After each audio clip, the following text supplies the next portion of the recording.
My mom, Patricia, listened in disbelief as my brother Daniel uttered those words. "Mom, if Dad's gone, the company's all mine," she responded calmly. "Well, obviously, Daniel. Plus, if you do the math, there's supposed to be a sizable inheritance in Plan B with Dad's life insurance. We could live large for a while. It's like a bonus, huh? Got to thank our absent Dad."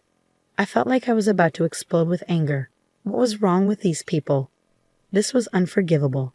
I couldn't let them have their way. Just as I was about to yell, I got a call from Dad in the hospital. This story goes back a few months. My name is Christopher. I'm a 33-year-old architect working at a design firm. I moved out of my family home and now live alone in a nearby condo. Being single is a little lonely, but I love my job and live a fulfilling life every day. Today is a day off, and I have plans to meet with my dad, James. "Ah, Christopher, how have you been?" Dad showed up for our meetup with his usual warm smile on his face. "Dad, long time no see. Have you lost some weight? Running a business must be tough work. Keeps me busy, but I'm doing well. Let's get going." I occasionally meet up with my dad like this to catch up over a meal. Today, Dad invited me to join him for some volunteer work.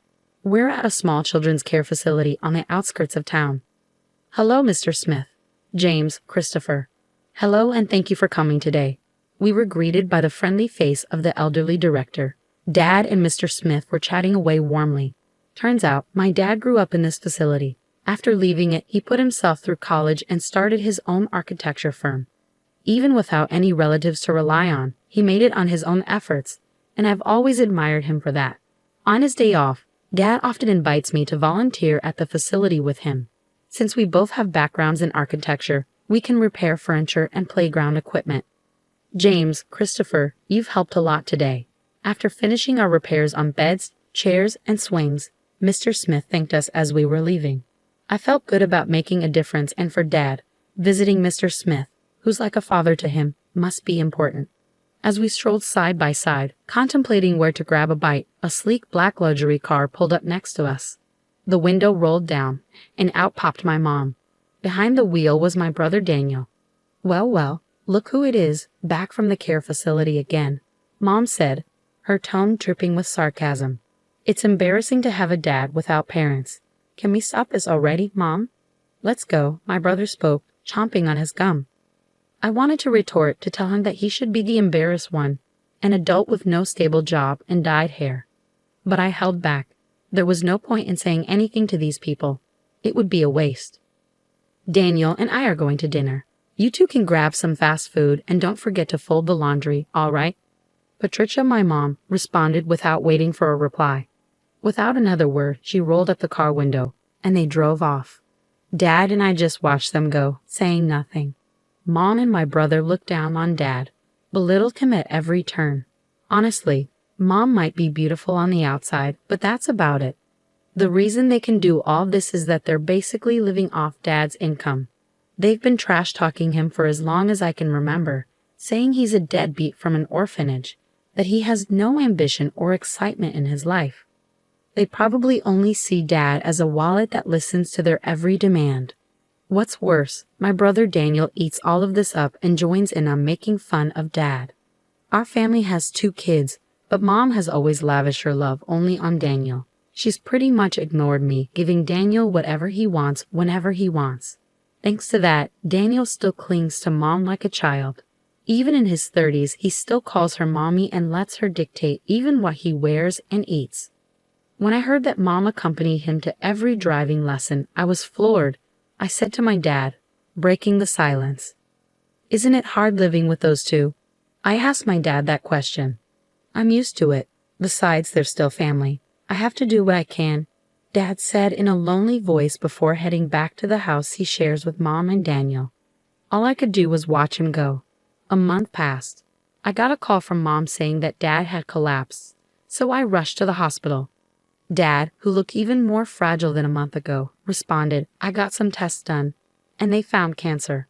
Apparently, it's pretty advanced." My dad had been diagnosed with progressive stomach cancer. According to the doctors, he had about 3 months to live, give, or take. I never thought this day would come. I couldn't fathom how this could happen, especially since he's only in his 60s. Even my mom was visibly shaken. Why did you let things get to this point? You and Daniel have been pushing Dad too hard. You know he's been stressed out, I exclaimed. Christopher, how dare you speak to your parents like that? You're nothing like Daniel. And what is Daniel doing in a time like this? Off gambling again. Mom interjected, her voice filled with disappointment. While Mom and I were arguing, Dad spoke up quietly. Both of you stop. I'm fine. Go home for today. Dad, I'm sorry. I'll be back, I said as I left the hospital room. But between my worries for Dad's health and the shock of his prognosis, I couldn't sleep that night. After that, I took on the responsibility of bringing Dad a change of clothes and doing his shopping as he requested.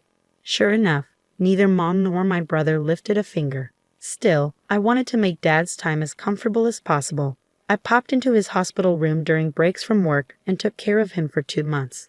Then, one day, when I went back to my parents' house to grab some of Dad's belongings, I overheard Mom and my brother talking in the living room.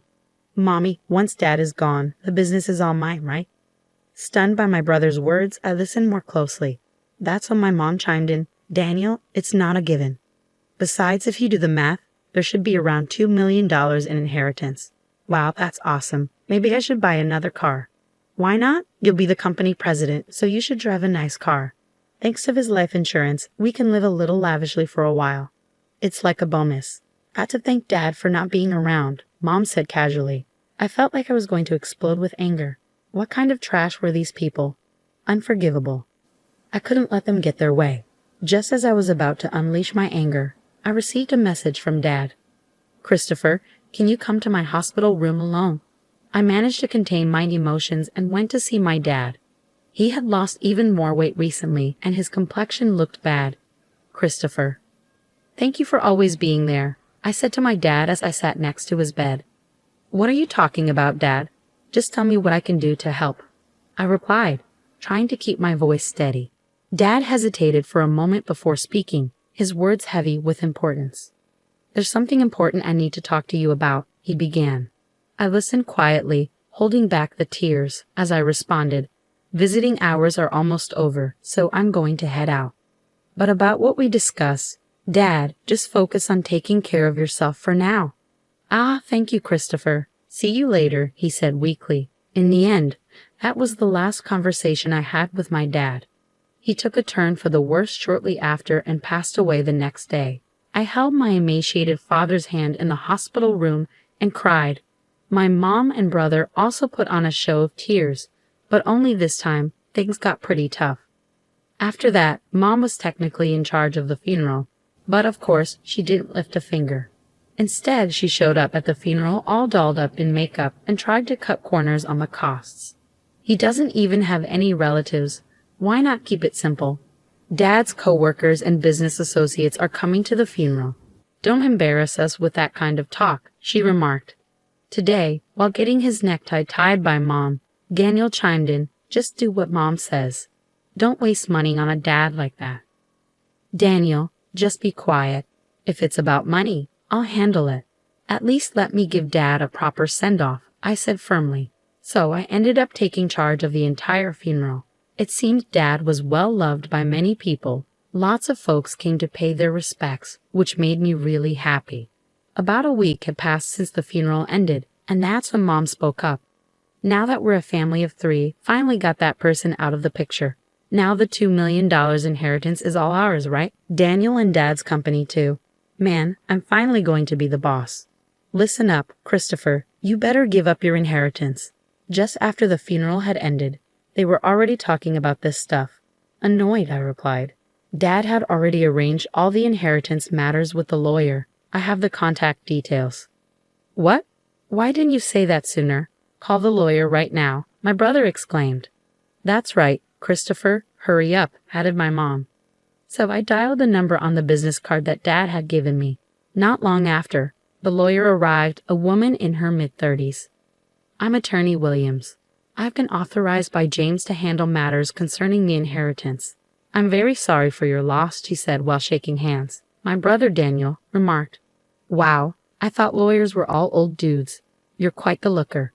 Got a boyfriend. Oh, Daniel, do you like her? Mommy prefers someone younger. Knock it off, both of you, I scolded. Thank you for coming all this way. Please come in, I added, ushering Miss Williams into the room.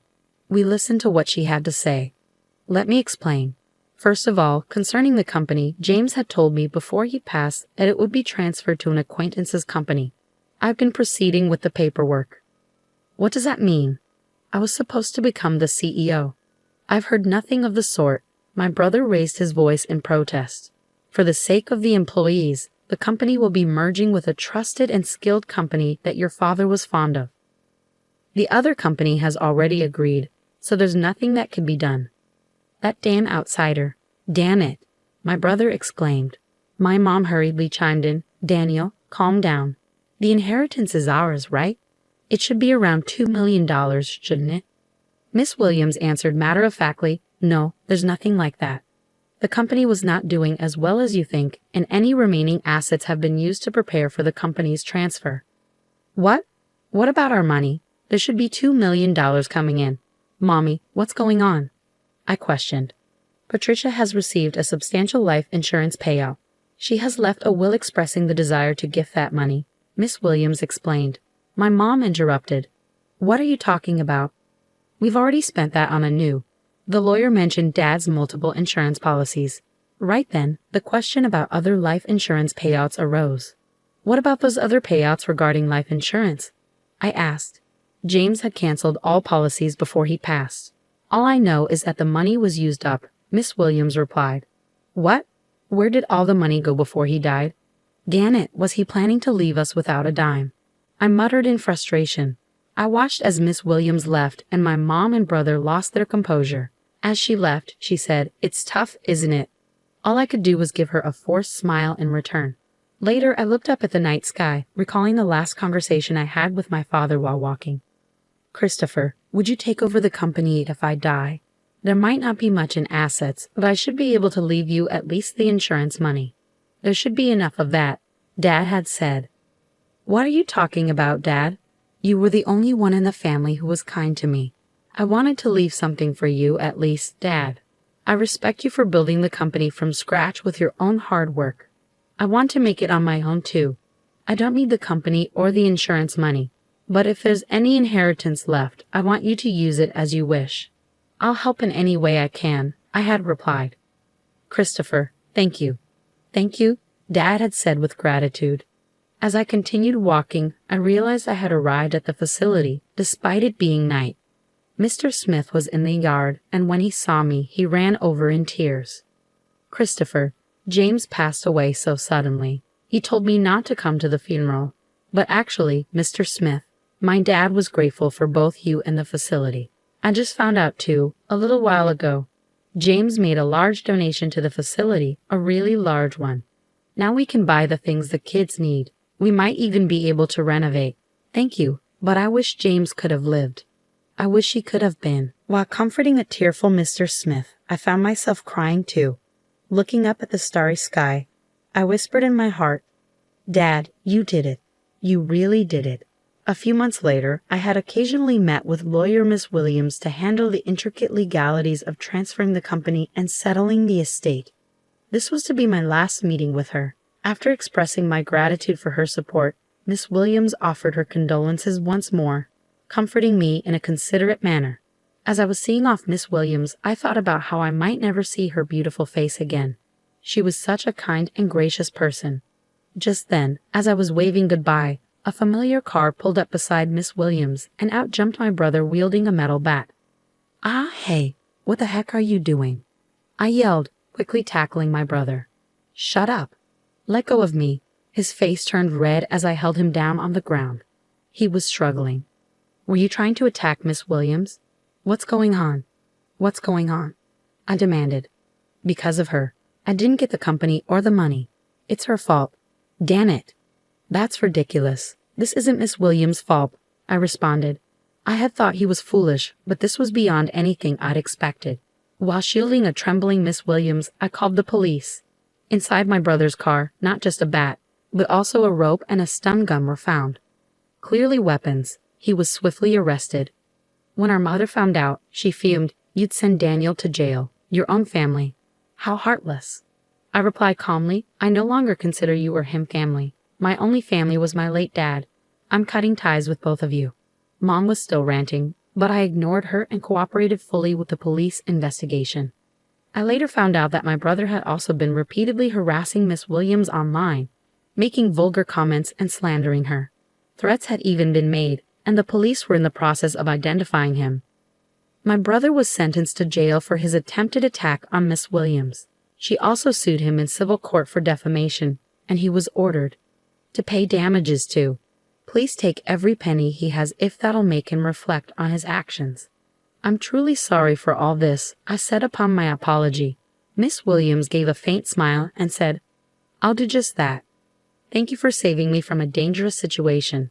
From now on, I hope you at least find happiness, Christopher.